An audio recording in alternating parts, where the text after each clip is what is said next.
Bonjour à tous, je m'appelle Yonis Saada, je suis chef de cuisine. Première question, quels sont les indispensables en cuisine pour les étudiants? Ils ont souvent une petite cuisine, donc qu'est-ce qu'il faut avoir comme outil minimum? Je pense que c'est pas une question d'outils, c'est une question déjà d'assaisonnement. Il faut avoir du sel, c'est très important parce que c'est ce qui exauce vraiment les saveurs. Et après en outils, un couteau, une planche, c'est vraiment le strict minimum. Et après le but optimal, c'est le plaisir. Voilà. Et au niveau électroménager, parce que forcément faire des choix généralement. Au niveau électroménager, il n'y a rien de spécial. Ce qu'il faudrait, c'est avoir au moins quelque chose pour pouvoir cuire. C'est ça vraiment qui est important. Soit une petite plaque à gaz ou induction ou électrique, mais vraiment de pouvoir transformer quelque chose de cru en cuit. Mais après, tout le superflu, les mixeurs, tout ça, c'est du superflu. Ce qui est important, c'est de pouvoir créer une cuisson. Et après, de se faire plaisir, bien sûr. Plutôt mini four que micro-ondes ou là-dessus t'es pas. Moi, je suis plutôt mini four que micro-ondes. Je suis pas trop micro-ondes. Mais après, je comprends qu'on en est. C'est quand même une facilité. On peut faire plein de choses avec un micro-ondes. Je suis pas contre à 100% non plus. Mais je préfère le four au micro-ondes, oui. Ok. Où trouver les bons aliments pas chers pour les étudiants? Je pense que la meilleure façon de trouver des aliments peu chers, c'est d'aller sur le marché, à côté de chez soi, et de tourner, de voir tous les maraîchers et d'aller choisir les bons produits à la bonne saison. C'est ça qui coûte pas cher. Parce qu'en fait, je pense pas qu'en allant dans une grande surface ou autre, on ait des prix réellement moins chers. Je trouve que c'est la saisonnalité qui fait qu'on a les meilleurs prix au meilleur moment avec la meilleure qualité. Ok, et au niveau des aliments, des épices de base? Moi, je suis un méditerranéen, donc c'est vrai que j'aime beaucoup l'huile d'olive. Une bonne huile d'olive, ça coûte souvent plus cher qu'une mauvaise huile d'olive, mais par contre, on en met deux fois moins, donc au bout du compte, on s'y retrouve. Ensuite, comme je disais tout à l'heure, le sel, le poivre, c'est quand même des éléments de base très importants. Et à côté de ça, je sais que les jeunes mangent beaucoup de pâtes, de riz, c'est des choses qui sont faciles à cuisiner. Pareil, dans le même principe, c'est bien d'acheter des bonnes pâtes quand même parce que c'est des petits centimes de différence. On ne parle pas en euros, on parle en centimes, mais qui peuvent créer aussi une différence au niveau de la dégustation.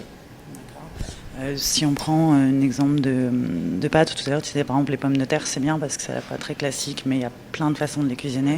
Est-ce qu'il y aurait trois exemples très rapides de façons d'assaisonner différemment les pommes de terre?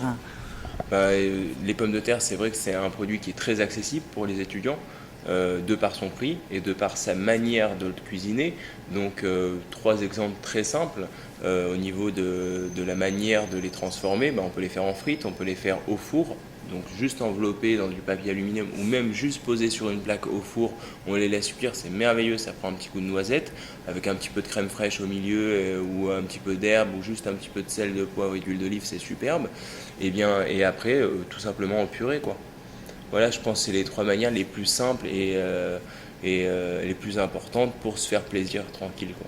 Tu as quelques exemples de recettes vraiment simples et rapides à faire qui pourraient aller pour un budget et un timing d'étudiant? Ouais, vraiment, je pense que la pomme de terre, c'est quand même ce qu'il y a de plus simple. Donc, comme je disais, la pomme de terre au four, même juste posée comme ça, au four à 160 degrés, une fois qu'elle est cuite, on plante juste le couteau pour voir que le couteau ressorte facilement. On la coupe en deux, on met un peu de crème fraîche à l'intérieur et un trait de jus de citron, c'est super, quoi. Vraiment, il y a rien de plus simple et c'est nourrissant, c'est bon, c'est très simple à faire. Le temps de prendre sa douche, c'est terminé.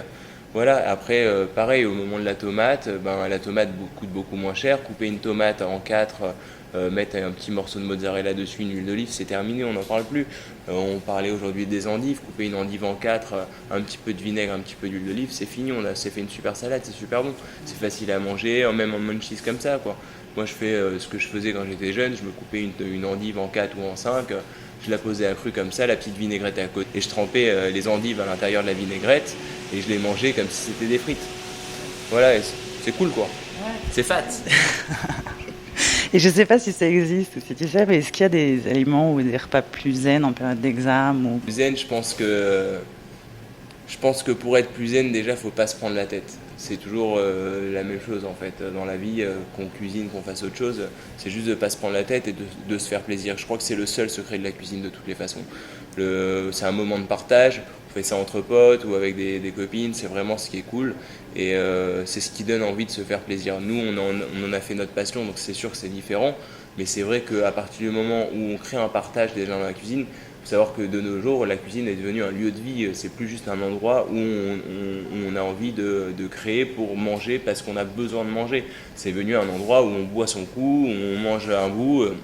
Donc c'est complètement différent. Et je pense que ce partage-là, justement, avec des techniques très très simples et avec peu de temps, font qu'on passe vraiment des bons moments. Une dernière astuce ou conseil pour manger l'équilibré, qu'on est étudiant, qu'on a une studette et tout? Une petite astuce pour manger sainement, c'est déjà de manger des produits qui n'ont pas été transformés à la base, qu'on transforme soi-même. Et je pense que c'est le seul secret pour manger sainement. Parce qu'en fait, à partir du moment où on a choisi soi-même le produit non transformé, on sait d'où il vient, on sait comment il était, on s'assure une qualité extrême. Donc respecter la saisonnalité, cuisiner entre potes et, voilà, et pas Voilà, prendre de c'est ça, la transformés. cuisine, c'est du plaisir, du partage, respecter la nature, parce que quand on cuisine, on respecte une saisonnalité, parce que déjà, d'une, on a envie de se faire plaisir sur le prix. Donc une endive ne coûte pas le même prix quand elle vient du Pérou ou quand elle vient de notre pays.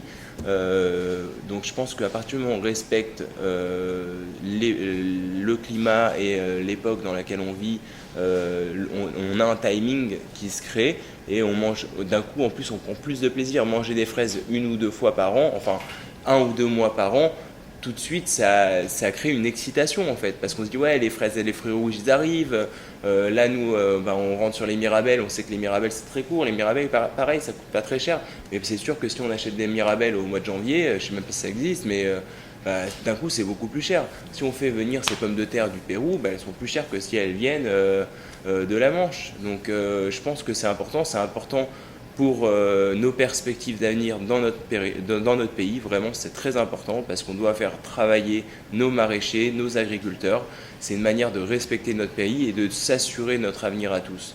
Et moi, je suis encore jeune, mais je sais que les étudiants, ils commencent à prendre conscience de ça parce qu'ils ont envie de voir évoluer leur pays avec une côte qui est montante et pas descendante en fait. Parce qu'on a envie d'avoir un avenir heureux, ensoleillé, et pas un avenir tout noir où on ne sait pas d'où viennent les choses. Et voilà, on doit contrôler quand même ce qu'on mange et d'où viennent les choses. C'est très important pour nous, vraiment. Et c'est pas ça, c'est notre patrimoine culturel, en fait. On fait partie dans le monde du pays, le seul pays dans lequel on a toujours porté énormément d'importance à ce qu'on mangeait. Donc je pense que c'est important de perpétuer cette tradition.